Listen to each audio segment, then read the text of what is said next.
is RTV6 News at Noon, working for you. Welcome into the news at noon. I'm Amanda Starrentino. Todd Clausen joins us now with a look at our forecast, and we got a lot of rain yesterday, Todd. Yeah, Amanda, an inch of rain officially at the airport in Indianapolis. It was a needed rainfall. We unfortunately have more rain in our forecast going forward as we push towards the weekend. It's dry right now, though, and temperatures warming into the 70s and 80s across the area. 77 in Indy, 80 degrees right now in Lafayette, 73 in Richmond as well as Bedford. And here's the view from downtown looking off towards the north. And we have some pockets of sunshine out there, but the overall trend will be for the clouds to start to gather across the area, and skies eventually will go mostly cloudy. But you see a little bit of sunshine here to the north up towards Peru and Muncie, a little more here off towards the south and east. But as I expand out, you'll notice more in the way of clouds and some showers across Missouri. And it's not out of the question, by the time we get to late afternoon and into the evening hours, a few spotty showers will sneak into our forecast. Nothing substantial here throughout the evening hours, but temperatures won't really warm a whole lot more throughout the day. We'll get up close to 80 degrees by 2-3 o'clock and then slowly fall back down into the mid-70s. While it's just a spot shower today, Amanda, we're talking about better rain potential, unfortunately, for your Saturday. More on that coming up in just a few minutes. And new this midday, police in Noblesville are investigating the death of a woman who appeared to jump out of a moving pickup truck overnight. Police say 35-year-old Alyssa Elliott died at the scene early this morning on State Road 37, just north of 141st Street. Witnesses told police the woman left the rear passenger side of the pickup truck while it was traveling northbound. Noblesville police say they are interviewing the woman's fiance who was driving the truck at the time. And breaking news this midday as more Major League Baseball teams are having to deal with COVID-19. This afternoon's game between the St. Louis Cardinals and the Milwaukee Brewers has been postponed after multiple Cardinals players tested positive for the coronavirus. The quick decision comes after the outbreak within the Miami Marlins. Now, the Marlins have had 19 players and coaches test positive over the past week. There are now 6 Major League Baseball teams being held out of action because of positive COVID-19 tests.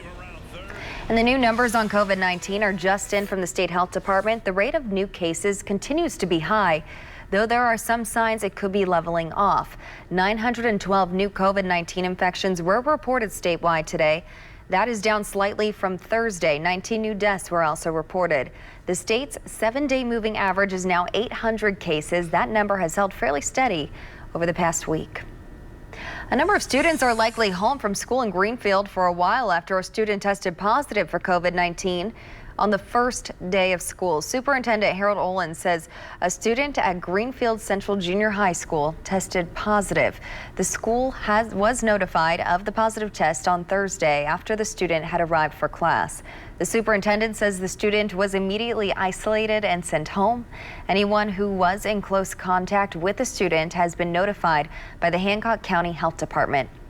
And under Greenfield Central's re-entry plan, a close contact is identified as anyone within 6 feet of an infected person for more than 15 minutes. Those are the guidelines established by the CDC.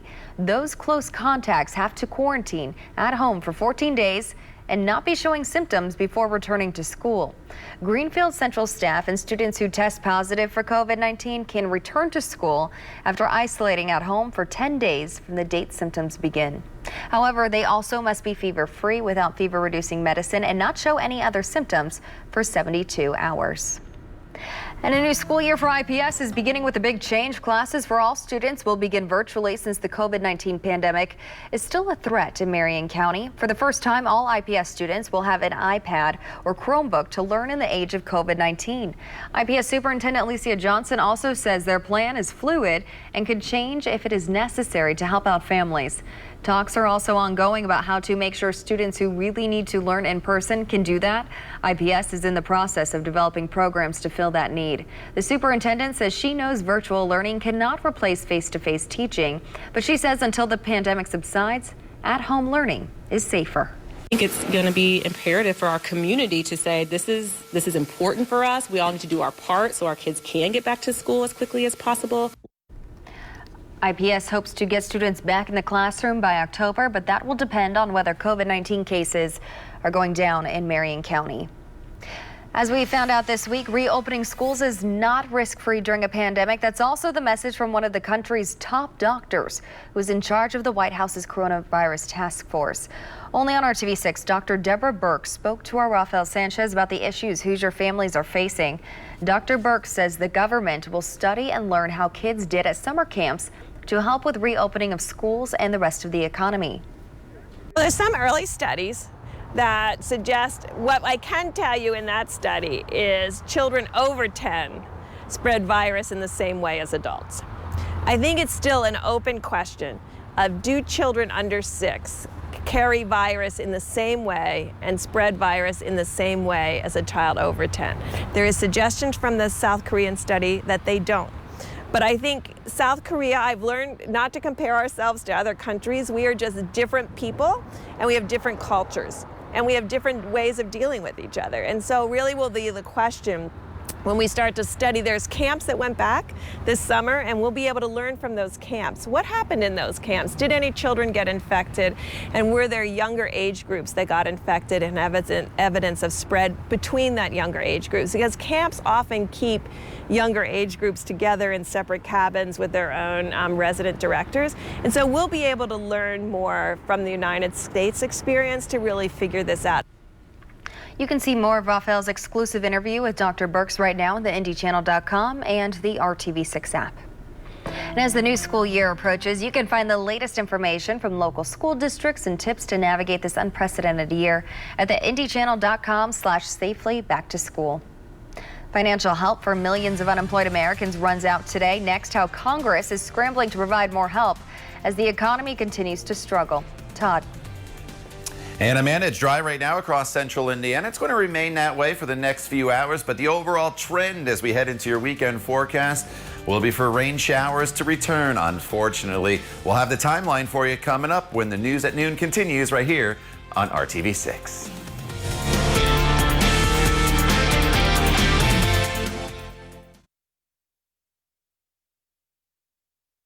But the pandemic continued to plague America. President Trump is now suggesting we delay the election, but that suggestion is getting criticism from people on both sides of the aisle. This while Congress works to agree on the next stimulus deal as some benefits run out for the unemployed today. ABC's Andrew Dimbert has more.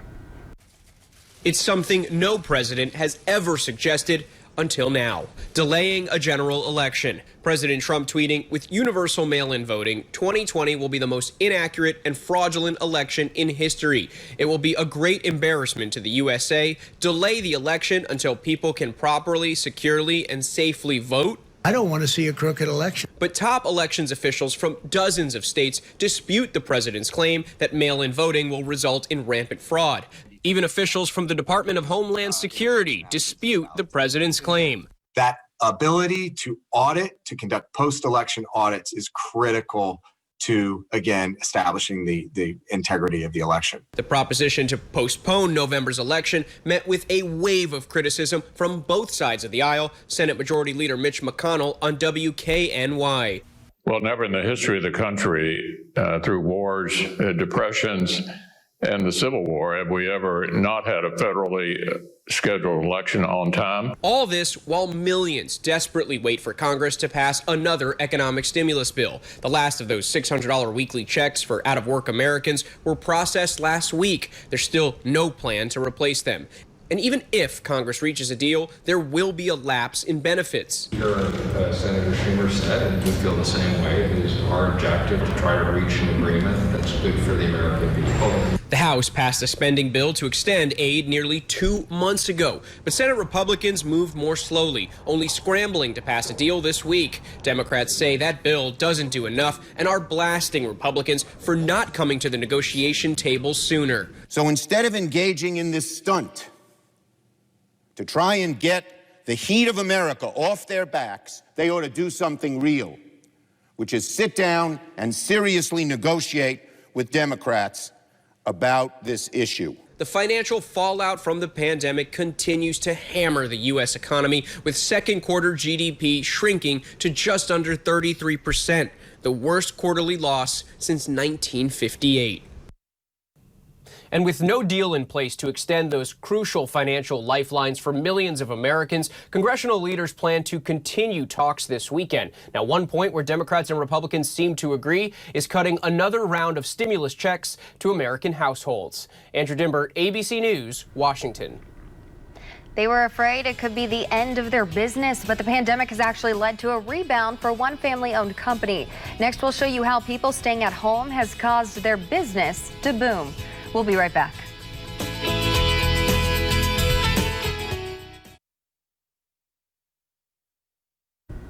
During this pandemic, we've shown you the major struggles small business owners face. Many have even been forced to close their door and lay off workers. As some businesses begin to rebound, we check in again with one shop owner who tells our Nicole Griffin the reason why families staying home is actually helping his business. As families continue to try to entertain themselves by staying home during the pandemic, puzzles are now one of the most popular products being sold here at Moonshot Games. It's one of the big reasons they've not only been able to stay open, but they are also now expanding. We sell thousands and thousands of puzzles, and it's so cool to see. In April, we first introduced you to Jason Manship, the owner of Moonshot Games, after his store in Noblesville was forced to close down. We launched an e-commerce store, so we're running everything out of my garage. Later that month, he received grant money from Noblesville and was able to bring back employees. In May, we were there as he moved back into his store, and then weeks later, he showed us new social distancing measures inside.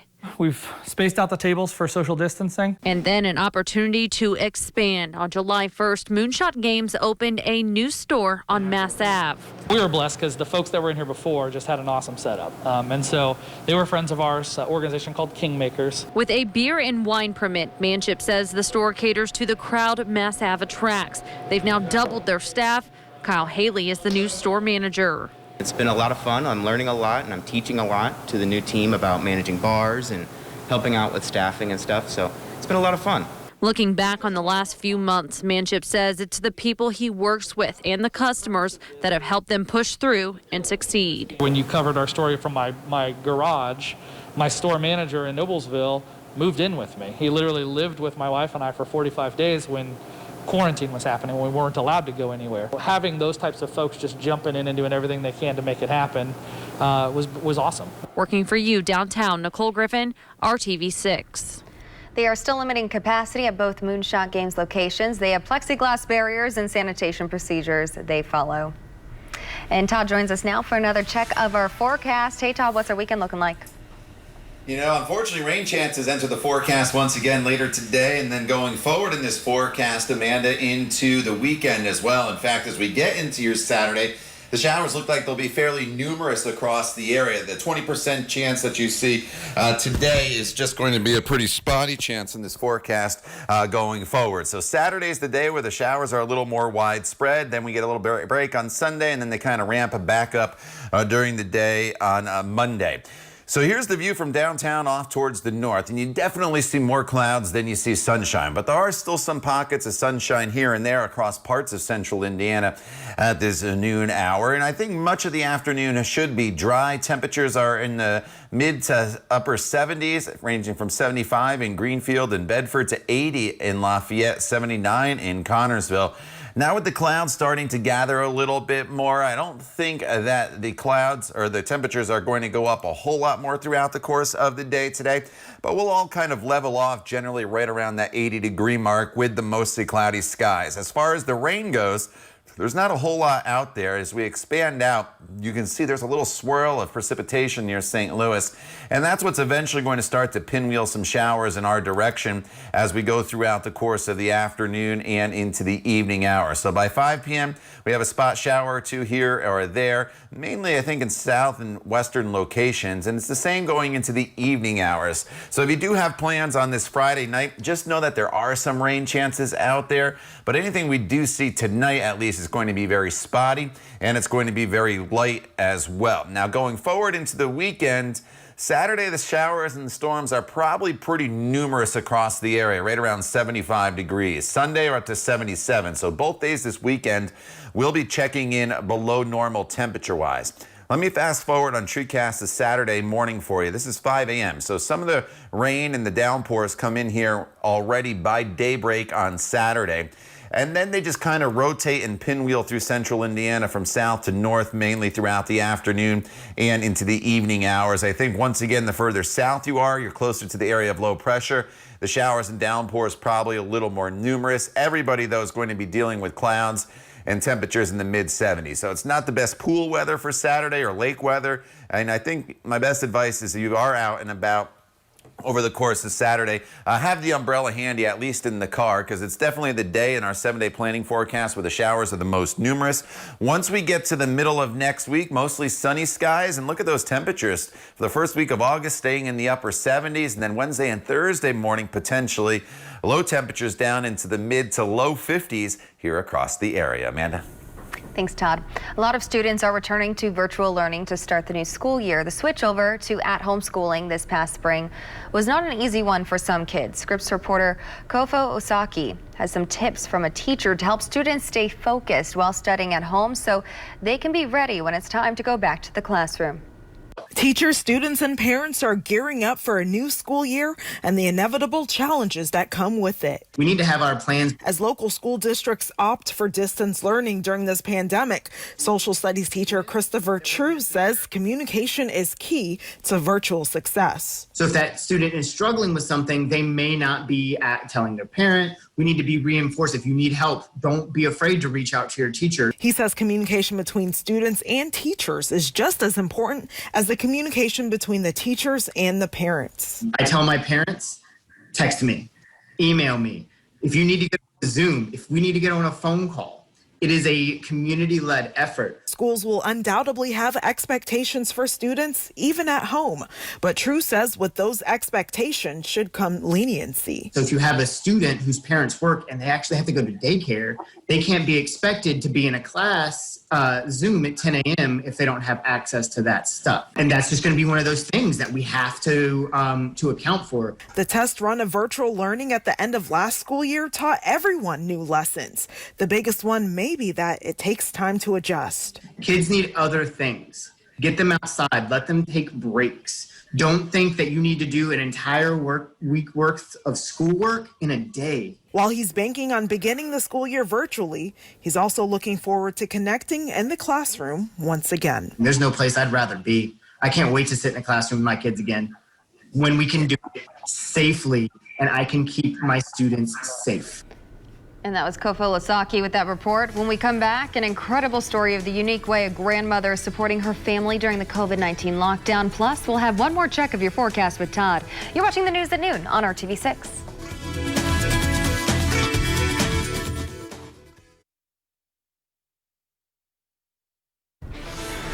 Check out this woman from India. She is 85 and she has gone viral for this. Shanta Pawar used to be a background performer in Bollywood films. Now she is entertaining people on the street to help support her family during the pandemic. She's popularly known as Warrior Aji or the Warrior Grandmother. She's taking necessary precautions and wearing a mask while performing these incredible martial arts moves. Shanta has become so popular, a famous actor in India has offered to hire her to teach self-defense skills to other women. And now time for one final check of the weather with Todd.